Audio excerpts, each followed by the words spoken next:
Hi, Ms. Huffington, thank you so much for being here. Thank you. My name is Gavin Doyle, I'm a sophomore. Last night, actually, we had a screening of The Post on campus, and in which, of course, Meryl Streep's character plays the publisher of the Washington Post, and she has to face publishing the classified Pentagon Papers. I was really curious, while publisher of the Huffington Post, was there anything where you faced, do we publish this? And that's the first question. Second question, what do you think of kind of the charged media landscape we see now today?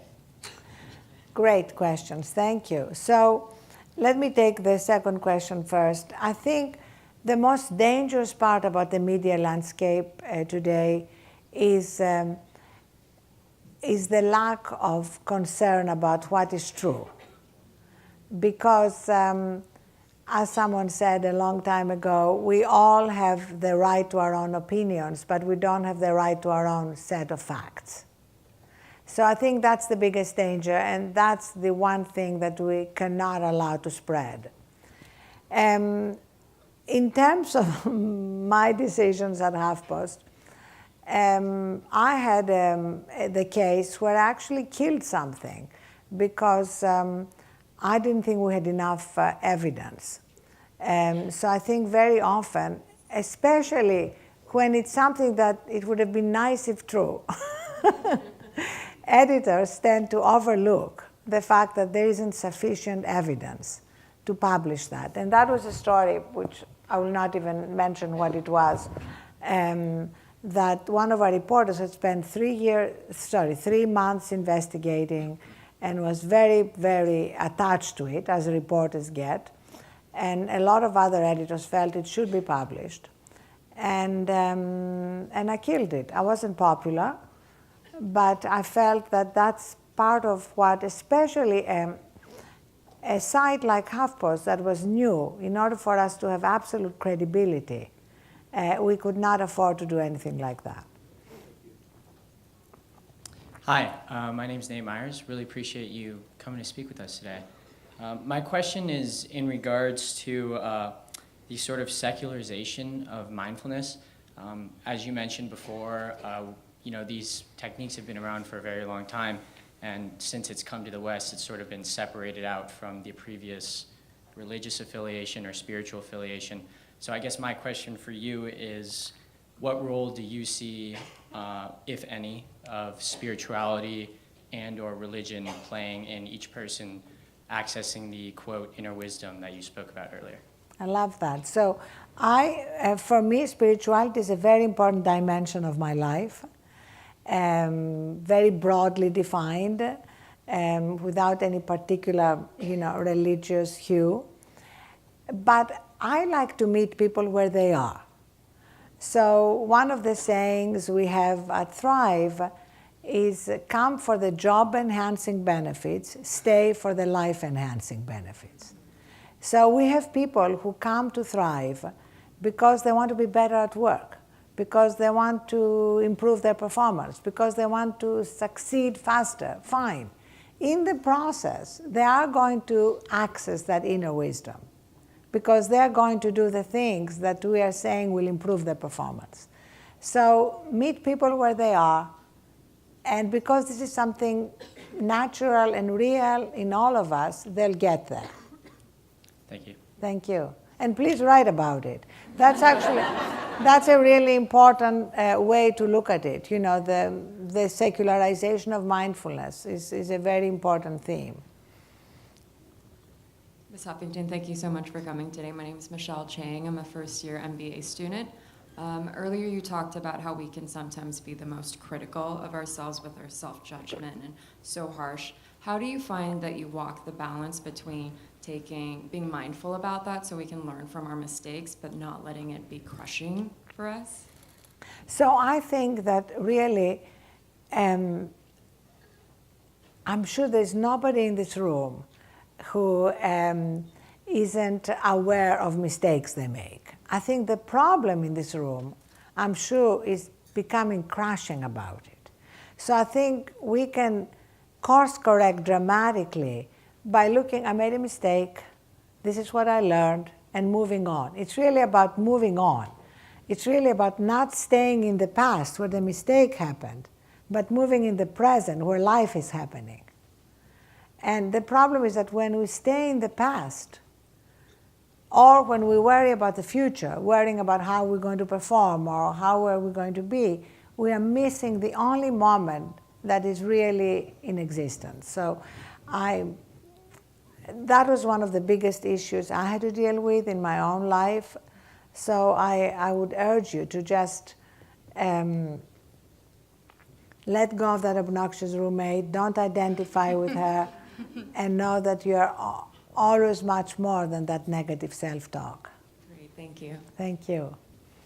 Thank you so much for being here. I take your course online. I'm learning that I'm surviving and not thriving. Oh, you took the Thrive Pulse. Yes, I'm doing it right now. but Everybody can do the Thrive Pulse and find out where you are. I'm not doing well right now, but I'm trying. But you are not judging yourself, I hope. No, I'm trying.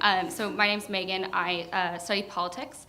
I'm a master's candidate. But my question for you, and my biggest struggle in politics, is that there's just this lack of kindness.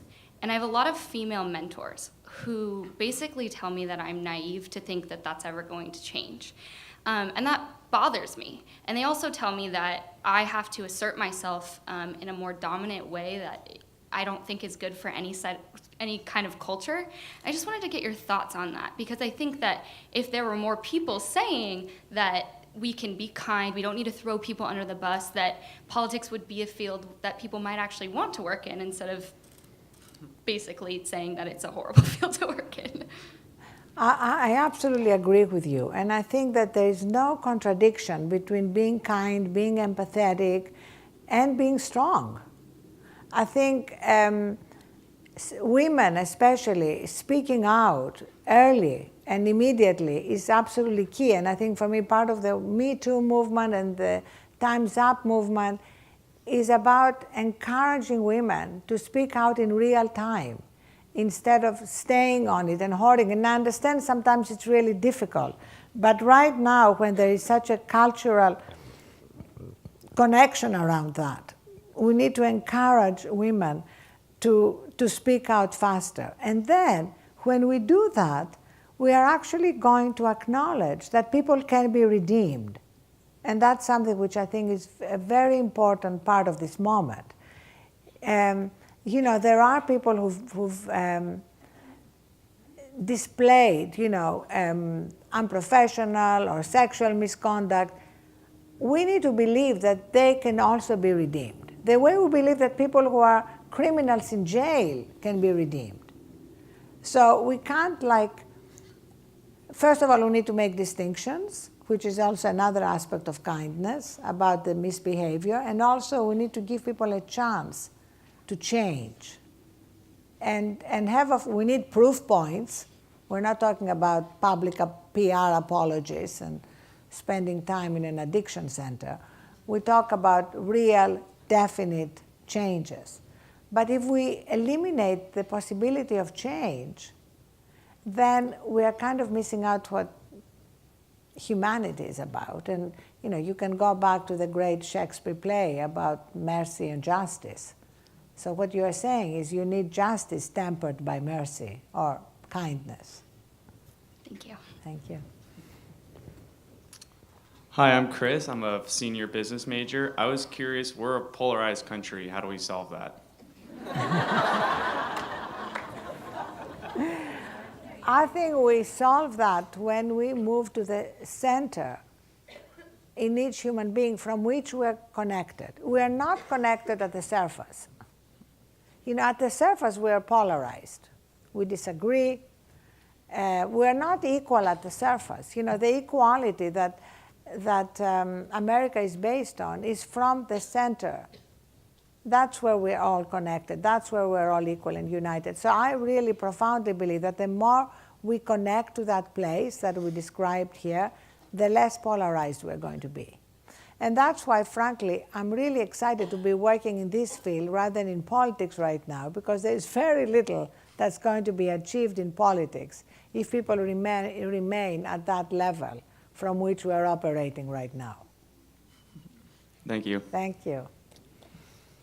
Hi, my name's Jack Kemps. I'm a sophomore here. I'm part of the performance science minor, so I really enjoy you coming here today. My question kind of goes back to the addiction to technology, and what social responsibility do you think that social media and tech companies have to solving this crisis? Great. So I think that they have a huge responsibility. You know, Sean Parker, who was one of the founders of Facebook, and he's actually an investor in Thrive Global, he spoke recently in Washington, and he said that when he and Mark Zuckerberg were working on Facebook, he said consuming people's attention was the intention. And consuming people's attention is consuming people's lives. You know, our attention is the most important thing we have. And as Dave said earlier, you have thousands upon thousands of engineers in all these companies using algorithms, using psychology, using dopamine, and everything we know about how our human brains work to hook us. I mean, what is it, for example? You know, I love Instagram, and you'll see I post once a day. Every time I go on Instagram, there is a notice, turn on notifications. So you know immediately when someone follows you or likes you. Really? I want to be buzzed every time someone likes my photo? To me, that is insane. So one of the, you know, if you go on Thrive Global, you'll see we have Tristan Harris, who was the Google ethicist who spoke out about these things. So we created a section on Thrive called Time Well Spent, which is the name of the movement that Tristan started. And we had him do little videos, like under a minute each, giving advice on how to deal with that. And one of them, for example, is turn off all notifications that don't come from friends. Even news notifications, trust me. You're going to find out what Donald Trump said in Davos.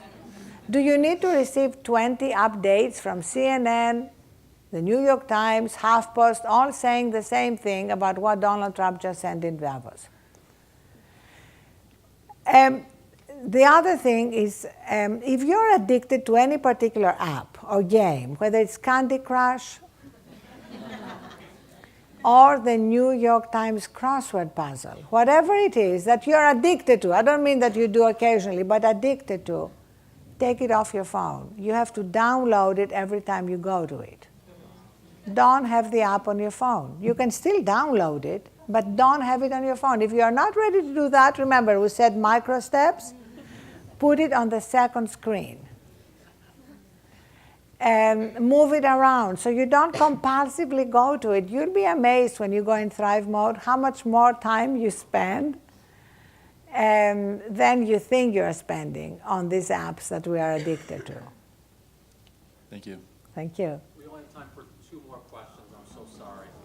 But you know, you can email me, ah@thriveglobal.com, and I will respond, provided you also write something about anything. It could be a story of burnout or a story of little life hacks or anything you're doing, anything. Hi, Ms. Huffington. Thank you so much for coming. My name is Yasmin Fernandez. I'm a senior business administration major and film minor. I really resonate with your message of self-care and establishing a routine. After my first year of everything I learned in business school, I decided to take a semester off to practice mindfulness and study yoga and really develop a relationship with myself. And it definitely was incredible, but the busier you get and the more goals that you set, it becomes difficult to maintain the same routine. So I wanted to ask you, how have your non-negotiables for self-care changed throughout your increased success, and what are you currently practicing now? Great question. I love the way you're calling it non-negotiable. So my non-negotiable, and again, even my non-negotiables, I don't do them every day. Again, forgiving myself when I don't. But my non-negotiable now, about 95% of the time, is I get 8 hours of sleep. Whether I'm in Tokyo, New Delhi, or here, I get 8 hours of sleep, and it's transformative. Now, not everybody needs 8 hours. I mean, as Glenn would testify, unless you have a genetic mutation, you need between 7 to 9 hours. Where you are in that spectrum is individual. A genetic mutation is a real thing. 1.5% of the population has a genetic mutation. So there are a few people here who can get away with 4 hours sleep or 5 hours sleep. I know I'm not that person. But if you're not sure, you can test yourself. For those of you who have forgotten Biology 101, you cannot train yourself to have a genetic mutation. So the people who think, oh, I'm going to train myself to not need a lot of sleep, you cannot. So get the sleep you need, because the science of sleep is amazing. I wrote a whole book about it, The Sleep Revolution. And you have to go through all the sleep cycles in order to be fully recharged. Just think, has anybody here done the laundry? Just think of it, you have to complete all the cycles in the laundry machine. If you stop and say, okay, that's enough, and you take the laundry out, before it's complete all the cycles, you end up with wet and dirty laundry. And isn't that how we feel when we wake up prematurely? Let me just say one more thing here, which is, how many of you here sleep with their phones by their bed? Okay, that's the most important thing I'm going to say today in terms of a micro step, is pick a time at the end of your day before you're going to turn off the lights. At least 5 minutes. I'm now up to 30 minutes before I'm going to turn off the lights. But pick 1 minute, whatever, start somewhere, when you turn off your phone and gently escort it out of your bedroom. In fact, we have launched a product at Thrive, which is a charging station that looks like a little phone bed. It has room for 10 phones and iPads. And if you have children, those of you who have children here, the minute you give your child a phone, you teach your son or daughter that their phone does not sleep with them. It sleeps in its own bed. And it has a little blankie. You put the phones under, you tuck them in. We sell them on Amazon, we sell them on Best Buy. We sell them at cost. We don't care about making a profit here. We want people to use them so that they can change their habits, and people learn through ritual. And I love the feeling of putting my phone in bed and tucking it in. It's really, and now in our work with the Hilton, we've created a little bed. If you go on my Instagram, you'll see it. 2 days ago, I posted it from Tokyo, because when I checked into the Conrad Hotel, which is a Hilton hotel in Tokyo, they had what they call Thrivatized my room. So they had the little bed and a little card on it that says, I'm all grown up now, I can sleep alone, see you in the morning. And then, I know that's an aside, but I love it. Another thing we're doing, by my bed, they had a picture of my daughters and me. So imagine walking in the hotel, and they've downloaded a picture, which everybody now is on so many social media. You have pictures, and putting it in a little frame and putting it by your bed. Won't you feel better about that hotel and going back again? But back to your question.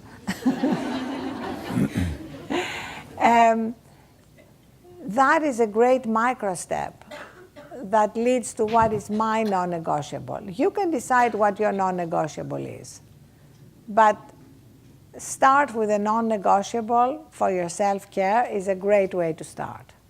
Thank you so much. Thank you. Last question. Hi, my name is Candace Wright. I'm a computer science major here at USC. I'm a senior this year.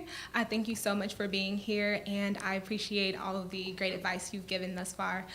So I'm currently on a social media cleanse. This is day 26, and I thought it would be... Yeah, I thought it would be the worst 26 days ever, but it's actually been very fulfilling, and I've noticed that I've had so much more time to actually just dig into myself a lot more, and I began to contemplate this idea of actually stepping into the mindset of the woman I want to be rather than being confined to the circumstances that I am in. And I feel like that's what social media usually do for me. I go to social media and I start comparing other people's journeys to mine. So I want to know your thoughts on basically just being complacent with the place you are in your journey and not being so quick to judge your journey up to someone else's because you're not sure at what place they are in and how far they have been on that journey. Well, first of all, how amazing! Congratulations! I have one copy of Thrive. Can I have it so I can give it to you as a little thank you? Thank you so much. And of course, please write about it. Absolutely, absolutely. Great. So this is your copy of Thrive. Wait, what's your name? Candace. There you go, I'll have it. And I think you doing this social cleanse is absolutely amazing, and it can inspire so many other people. Thank you so much. And I don't know what you want to do when you graduate, but definitely email me. Thank you. And I just feel that it's inspiring to have people who are still in college or millennials starting on this journey now, instead of, as Dave said, discovering these things so much later in life when you have your whole life ahead of you and you can inspire and encourage so many other people. So thank you. Great job. Thank you everyone so much.